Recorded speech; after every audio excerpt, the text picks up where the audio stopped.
Hi friends, स्वागत Bengali home किचेने। आशा करी आपनारा सबाई भालो आछेन, सुस्थ आछेन।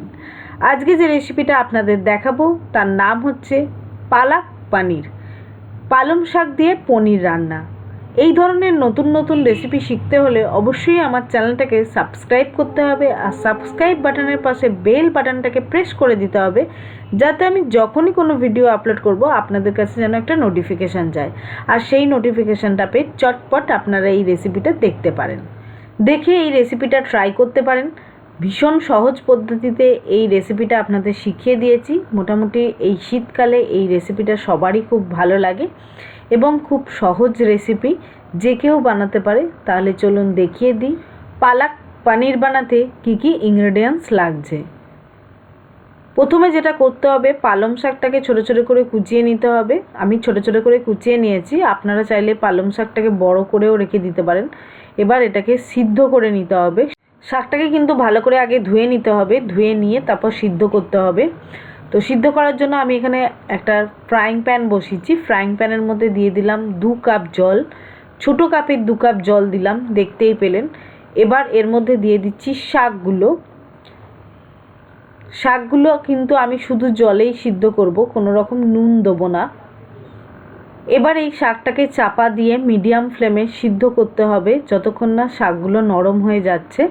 মোটামুটি 3 থেকে 4 মিনিট সময় লাগে, মিডিয়াম আঁচে সিদ্ধ করবেন। তো 3 থেকে 4 মিনিট বাদে আমি ফিরে আসছি। শাকটা একদম সিদ্ধ হয়ে গেছে। এবার গ্যাস বন্ধ করে দিচ্ছি। গ্যাস বন্ধ করে এটা আমাদের জলটাকে ছেঁকে নিতে হবে। তো জলটাকে ছেঁকে জলটা আলাদা করে দিতে হবে। আর শাকটা একটু জলটা ঝরানোর জন্য জালির মধ্যেই আমি রেখে দেবো, যাতে সম্পূর্ণরূপে শাক থেকে জলটা ঝরে যায়। জাস্ট এটা 10 মিনিট মতো রেখে দিতে হবে এই ছাঁকনির মধ্যে। 10 মিনিট বাদে আমি ফিরে আসছি। এবার বাদবাকি ইনগ্রেডিয়েন্টসগুলো দেখিয়ে দিচ্ছি। লাগবে হচ্ছে পনিরগুলোকে ছোটো ছোটো করে কেটে নিয়েছি, আদা আর রসুন বাটা, টমেটো বাটা লাগবে। এটা পেঁয়াজ কুচো, ছোটো ছোটো করে পেঁয়াজটাকে কুচিয়ে নিয়েছি। আর লাগবে গোটা জিরে, এটা ফোড়নের জন্য। আর এখানে নিয়েছি আমি ধনে গুঁড়ো, হলুদ গুঁড়ো আর ঝাল লাল লঙ্কার গুঁড়ো। ঝালটা অবশ্যই আপনাদের টেস্ট অনুযায়ী দেবেন। এটা আমার হোমমেড গরম মশলা গুঁড়ো। এই রেসিপিটা আমার চ্যানেলে আছে, দেখে নিতে পারেন। আর পালং শাকটা যেটা সিদ্ধ করে নিয়েছিলাম সেটা এখন মিক্সিতে বেটে এই রকম হয়েছে। একদম মিহি পেস্ট করে নিতে হবে মিক্সিতে, জল ছাড়া। এবার আমি গ্যাস জেলে কড়া বসিয়ে দিয়েছি। কড়াইয়ের মধ্যে দিয়ে দিলাম সাদা তেল। আমি রেসিপিটা সাদা তেলে করেছি, আপনারা চাইলে সর্ষের তেলেও করতে পারেন। তেলটা যখন গরম হবে তার মধ্যে দিয়ে দিলাম গোটা জিরেটা হালকা নাড়াচাড়া করে নিলাম। জিরে থেকে যখন সুন্দর গন্ধ বেরোবে তারপর এর মধ্যে দিয়ে দেবো কুচনো পেঁয়াজটা হালকা নাড়াচাড়া করে নিতে হবে। এবার এই পেঁয়াজটা কিন্তু বেশি লাল করে ভাজতে হবে না, একটু হালকা লাল করে ভাজতে হবে। এবার এর মধ্যে দিয়ে দিলাম রসুন আর আদা বাটার কাঁচা গন্ধটা যতক্ষণ না যাচ্ছে ততক্ষণ আমাদের এটা নাড়াচাড়া করতে হবে। পেঁয়াজ আদা রসুনটা হালকা লাল করে ভাজা হয়ে গেছে। এবার এর মধ্যে দিয়ে দেবো গুঁড়ো মশলার মধ্যে দিলাম হচ্ছে ধনে গুঁড়ো, ঝাল লাল লঙ্কার গুঁড়ো আর হলুদ গুঁড়ো। দেওয়ার পর এর মধ্যে দিয়ে দিলাম টমেটো বাটাটা দিয়ে ভালো করে মিশিয়ে নিচ্ছি। এবার এটা তেল ছাড়া অবধি মিডিয়াম আঁচে আমাদের রান্না করতে হবে যতক্ষণ না তেল ছাড়ে। থেকে খুব সুন্দরভাবে তেল ছেড়ে দিয়েছে। এবার আমি এর মধ্যে দিয়ে দিলাম হচ্ছে পালং শাক বাটাটা। মিক্সিতে একদম মিহি করে এরকম বেটে নিতে হবে। আর ঠান্ডা হওয়ার পরই কিন্তু পালং শাকটা বাটবেন, নাহলে গায়ে ছিটকে আসতে পারে। পালং শাক বাটাটা দেওয়ার পর ভালো করে সব মশলার সাথে মিশিয়ে নিয়ে এটা কিছুক্ষণ নাড়াচাড়া করতে হবে।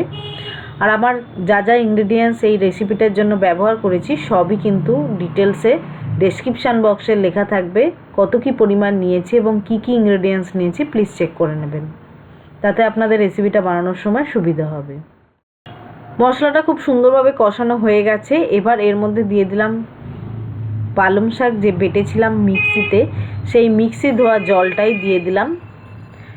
দেওয়ার পর ভালো করে মিশিয়ে নিচ্ছি। নিয়ে এতে আরও একটু জল দিতে হবে আমাদের। আর যতখানি গ্রেভি আপনারা পছন্দ করবেন সেই মতো এটা জল দিতে হবে। যতক্ষণ গ্রেভিটা ওদিকে হচ্ছে ততক্ষণ আমি পনিরগুলো একটু হালকা লাল করে ভেজে নিচ্ছি। অনেকে কাঁচা পনিরও দেয়, মানে না ভেজেও দেয়। আমি একটু ভেজে দিই, হালকা লাল করে একটু ভেজে দিই, তাতে খেতে বেশি টেস্টি হয়। তো তার জন্য সাদা তেল গরম করেছি। সাদা তেল কড়াইতে গরম করার পর পনির পিসগুলো দিয়ে দিয়েছি। পনির পিসগুলো হালকা নাড়াচাড়া করে নেব, হালকা লাল করে ভেজে নেব। পনিরটা আমার ভাজা হয়ে গেছে, দেখুন একদমই হালকা লাল করে ভেজে নিয়েছি। এবার গ্যাস বন্ধ করে একদম গ্রেভির মধ্যে দিয়ে দেবো পনিরগুলো, ভাজা পনিরগুলো দিয়ে এবার এটা চাপা দিয়ে মোটামুটি 2 থেকে 3 মিনিট ফোটাতে হবে মিডিয়াম আঁচে, যতক্ষণ না গ্রেভিটা একটু ঘন হচ্ছে। আর আপনাদের গ্রেভিটা আপনাদের পছন্দ মতো কতটা পাতলা কতটা ঘন রাখবেন সেটা আপনাদের পছন্দ মতো রাখবেন। পনিরটা দিয়ে ভালো করে মিশিয়ে নিচ্ছি। মিশিয়ে নিয়ে এটা চাপা দিয়ে 2 থেকে 3 মিনিট ফোটাতে হবে মিডিয়াম আঁচে। ফুটিয়ে নিয়ে আমি ফিরে আসছি। অবশ্যই চাপা দিয়ে ফোটাবেন। মোটামুটি আমার রেডি হয়ে গেছে। এবার আমি এর মধ্যে গরম মশলা গুঁড়ো দেবো। তো আমি আর এটা শুকোবো না, কারণ এটা আরও ঠান্ডা হওয়ার পর আরও কিছুটা জমে যাবে, ঘন হয়ে যাবে। তো সেই জন্য এবার আমি এর মধ্যে দিয়ে দিলাম গরম মশলা গুঁড়ো, দিয়ে ভালো করে এটা মিশিয়ে নিয়ে জাস্ট কয়েক সেকেন্ড ফুটিয়ে নিভিয়ে দেবো গ্যাসটা। একদম রেডি হয়ে গেছে পালাক পনির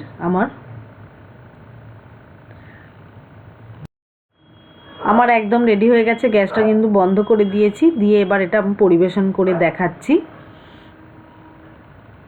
এটা আমি আমার স্টাইলে করে দেখালাম।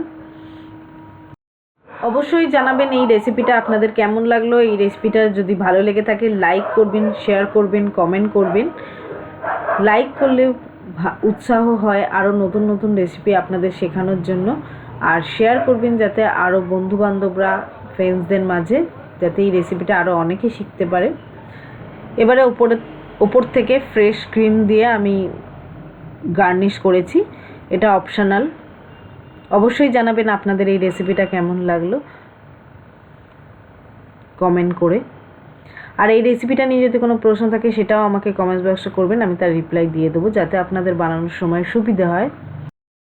আজকের মতো এখানেই শেষ করলাম। টাটা বন্ধুরা, সবাই ভালো থাকবেন, সুস্থ থাকবেন। আবার কোনো নতুন রেসিপি নিয়ে আপনাদের দেখাবো বলে চলে আসবো।